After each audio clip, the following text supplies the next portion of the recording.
এইবার আমরা একটা অণু দিয়ে আগে হিসেবটা করব। তাহলে ধরে নিচ্ছি যে একটা অণু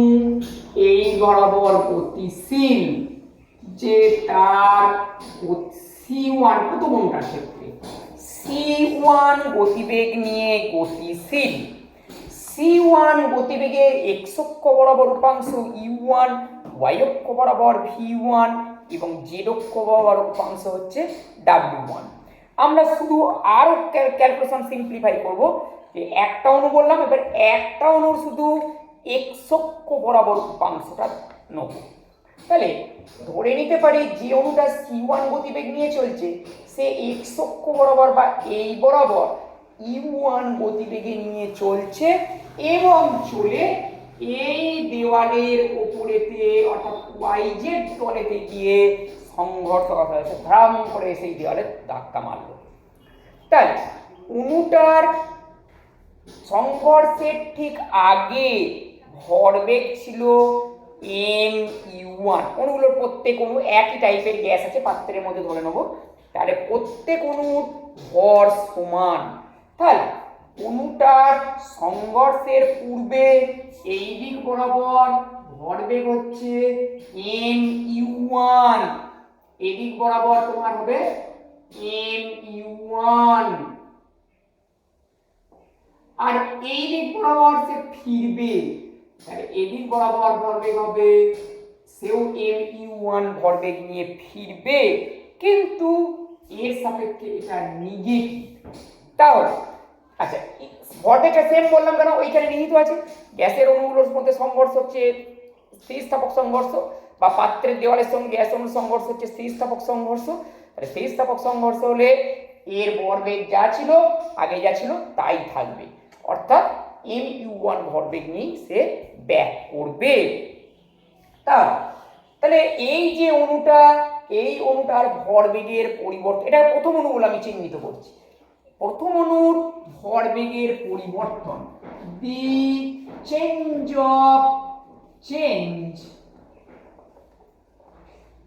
of momentum of the first molecule, খুব ইম্পর্টেন্ট কিন্তু এটা। তাহলে কত হবে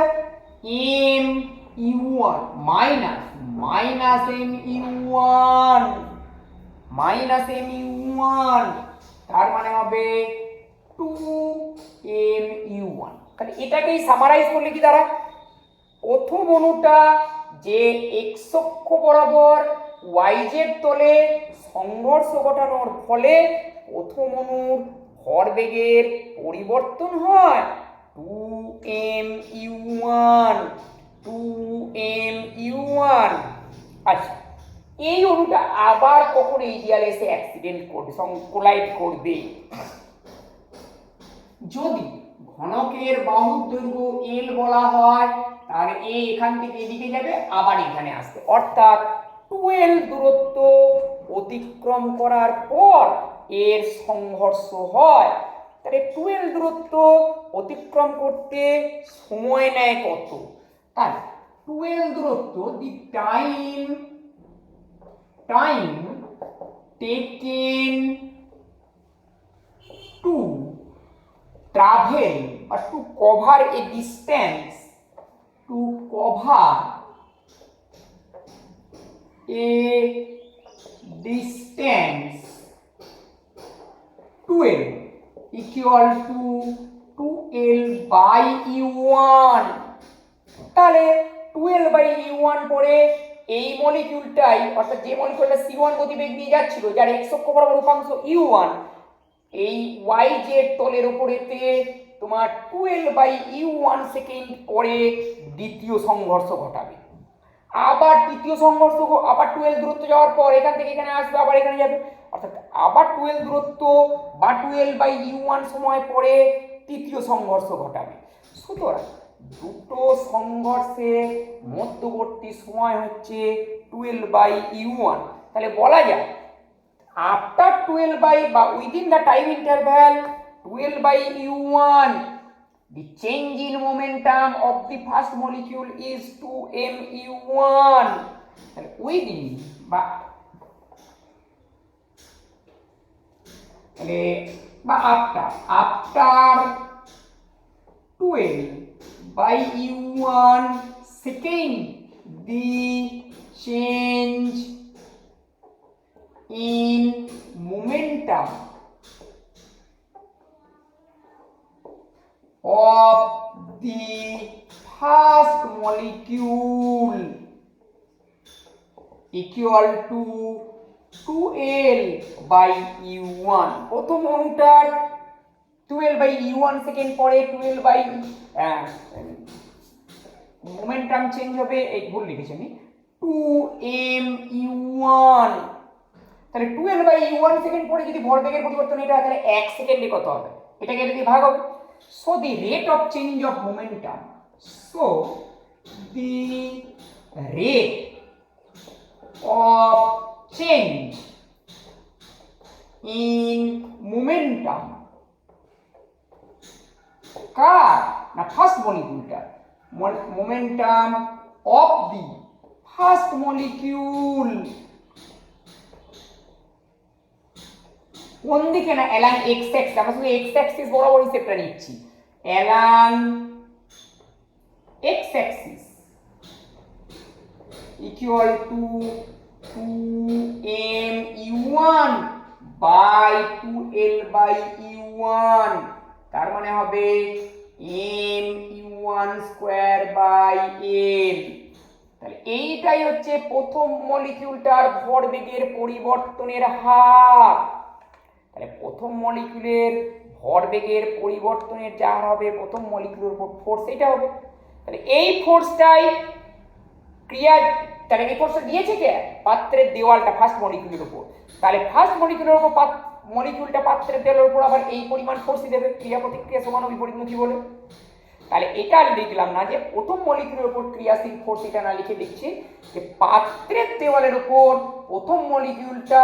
mu1 স্কয়ার বাই l পরিমাণ ফোর্স প্রয়োগ করে অবশ্যই yz তলে তাহলে so the force exerted by the first molecule so the force exerted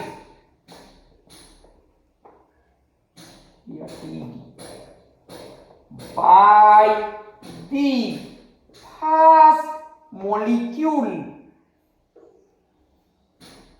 along x-axis বা on yz plane on একবার লিখেছি along x-axis বা on yz yz plane লিখছি equal to mu1 square by l এইটা যদি first molecule করে second মলিকিউলের জন্য কত হবে u1 স্কয়ারটার জায়গায় u2 স্কয়ার হয়ে যাবে থার্ড মলিকিউলটার জন্য কত হবে u2 স্কয়ার u1 এর জায়গায় হয়ে যাবে u3 স্কয়ার সুতরাং সমস্ত মলিকিউলগুলো yz তলের উপর কত চাপ ফোর্স দিচ্ছে so the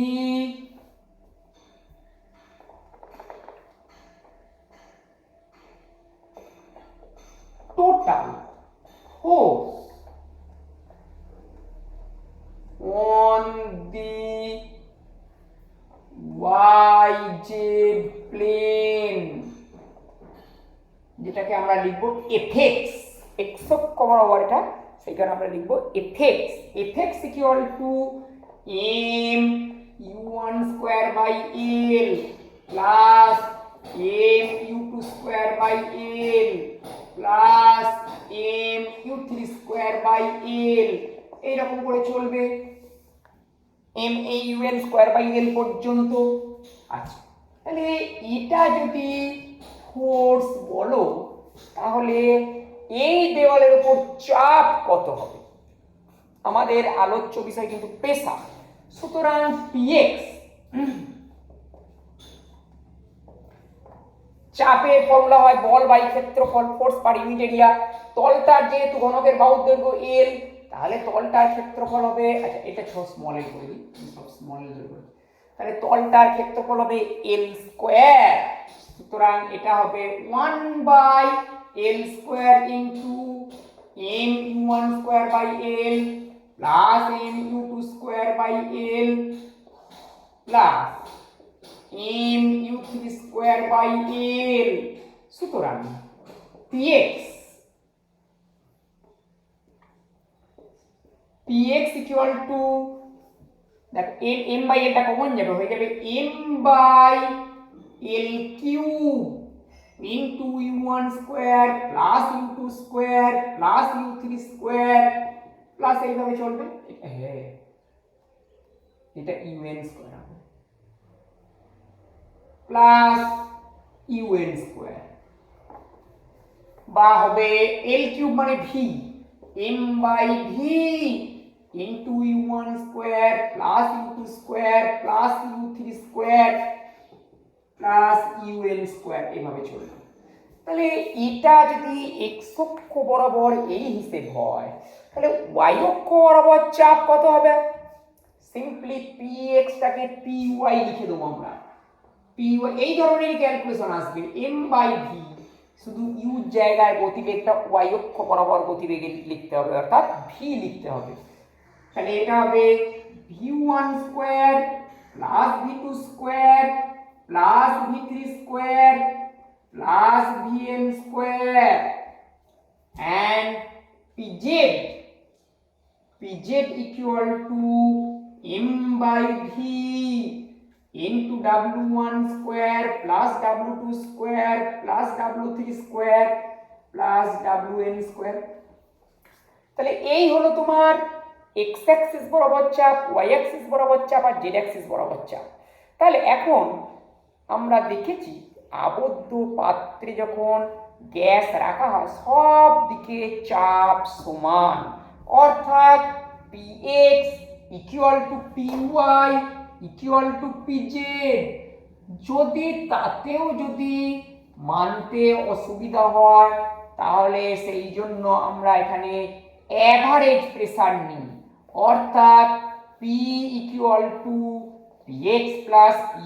plus pz by 3 এটা আমার কাজে লাগবে আমি মুছলাম না তাহলে p equal to যেটা বার করতে যাচ্ছি যে px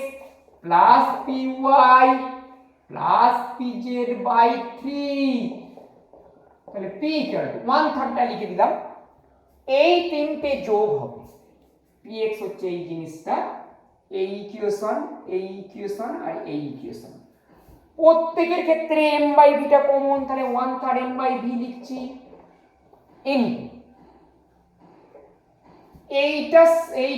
এইটা যোগ করলে পাবে কি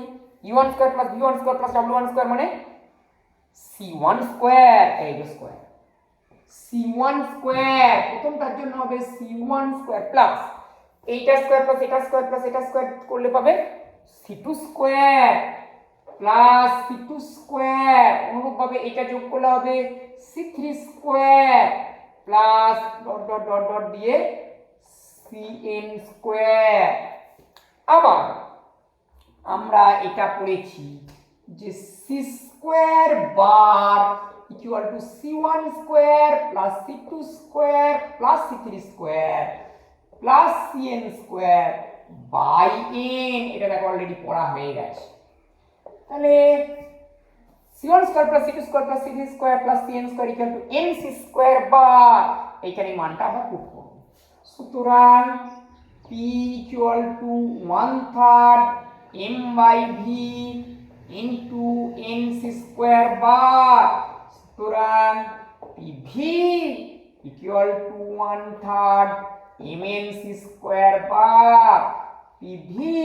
equal to 1/3 mnc square bar আমাদের অভিষ্ট ফর্মুলা যে pressure exerted by the gas pv equal to p if the p is the pressure exerted by the gas on the wall so pp equal to 1/3 mnc square bar